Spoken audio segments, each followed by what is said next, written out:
بسم اللہ الرحمن الرحیم۔ السلام علیکم ورحمۃ اللہ۔ سید عطا اللہ شاہ بخاری رحمۃ اللہ علیہ، ایک نام، ایک نسب، ایک عہد، ایک صوفی، ایک درویش۔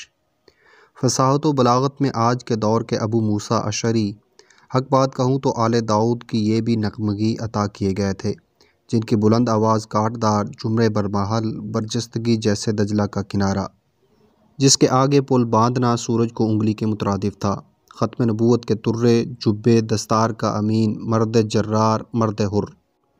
1891 میں پٹنہ میں پیدا ہوئے، گر گجرات میں اور پاکستان میں امیر شریعت کے لقب سے مشہور ہوئے۔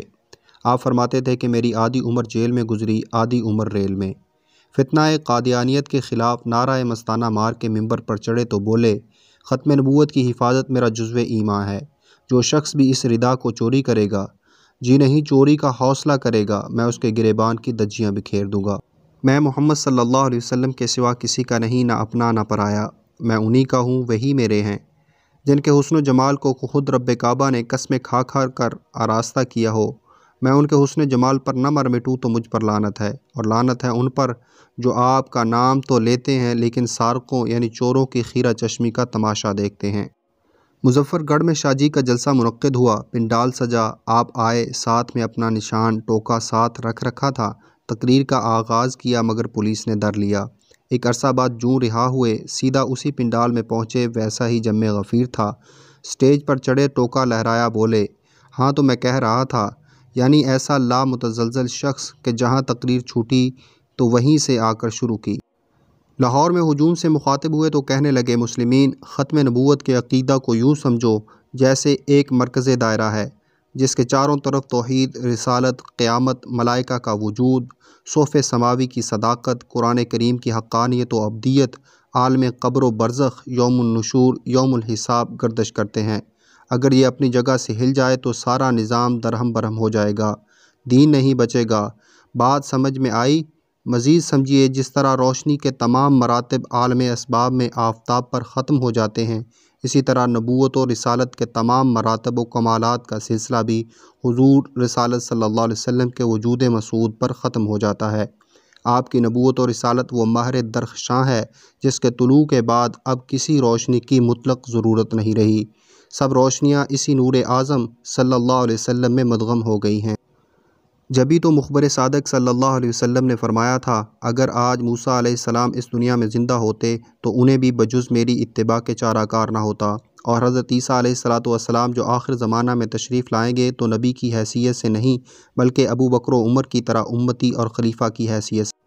حکومت کو یاد رکھنا چاہیے، جو شخص بھی ختم نبوت کے تخت کی طرف میلی آنکھ سے دیکھے گا، ہم اس پر قہر الہی اور صدیق اکبر کا انتقام بن کر ٹوٹیں گے۔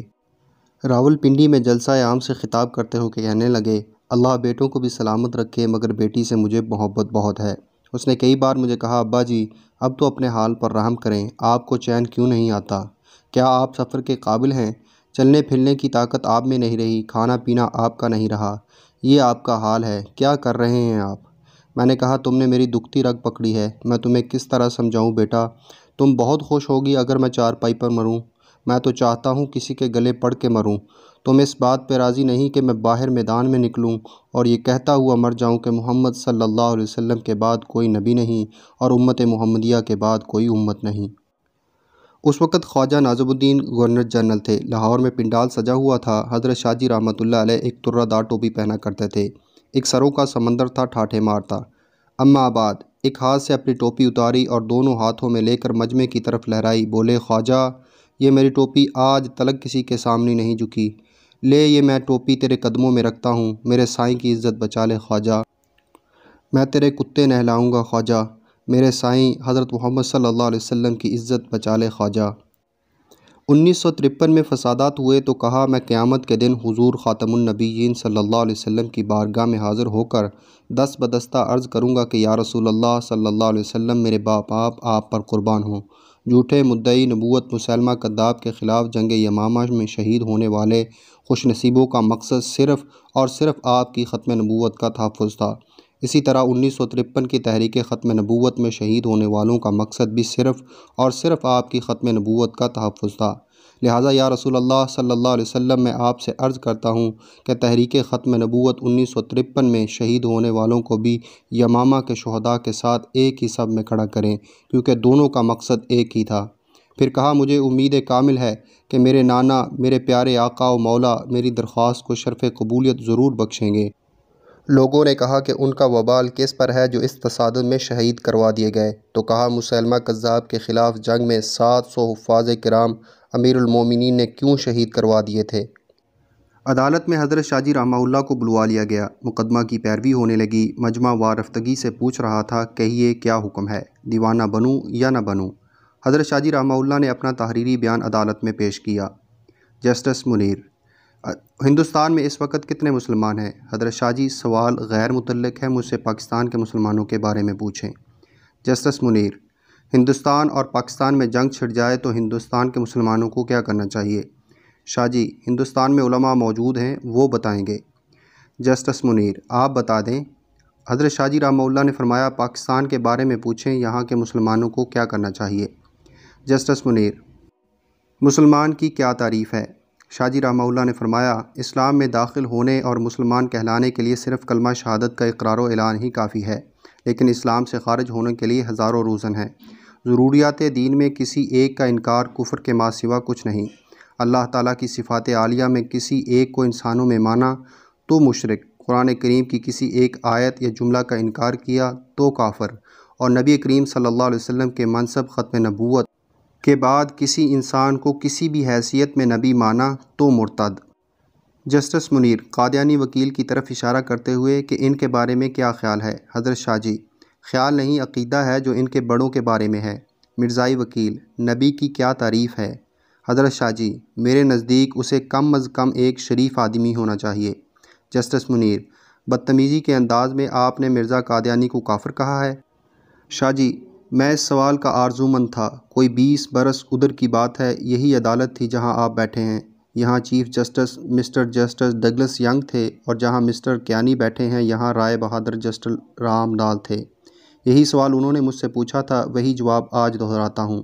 میں نے ایک بار نہیں ہزاروں مرتبہ مرزا کو کافر کہا ہے، کافر کہتا ہوں، اور جب تک زندہ رہوں گا کافر کہتا رہوں گا۔ یہ میرا ایمان اور عقیدہ ہے اور اسی پر مرنا چاہتا ہوں۔ مرزا قادیانی اور اس کی ذریت کافر و مرتد ہے۔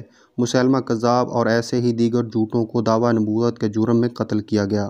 جسٹس منیر: اگر غلام احمد قادیانی آپ کے سامنے یہ دعویٰ کرتا تو آپ اسے قتل کر دیتے؟ شاہ جی: میرے سامنے اب کوئی دعویٰ کر کے دیکھ لے۔ حاضرین عدالت، نعرہ تکبیر۔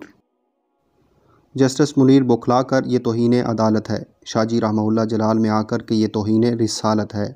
جسٹس منیر خاموش ہو گیا۔ عدالت امیر شریعت کے جذبہ ایمانی اور جذبہ حب رسول صلی اللہ علیہ وسلم دیکھ کر سکتے میں آ چکی تھی۔ شاہ جی رحمہ اللہ گرجدار آواز میں، کچھ اور؟ جسٹس منیر: عدالت برخاست کی جاتی ہے۔ 21 اگست 1961 کو یہ مرد حر نہ رہا۔ تاریخ میرے نام کی عظمت کرے گی، تاریخ میرے نام کی عظمت کرے گی، تاریخ کے اوراق میں پائندہ رہوں گا۔ حضرت امیر شریعت عطا اللہ شاہ بخاری رحمۃ اللہ علیہ اور آپ جیسے کئی عشاقان رسول اپنا گھر بار، زندگی، اپنا ہر کل آپ کی ناموس پر، آپ کی ختم نبوت پر نثار کر گئے۔ اللہ جل شانہ ان کی قبر پر کروڑوں رحمت نازل فرمائے۔ آمین ثم آمین۔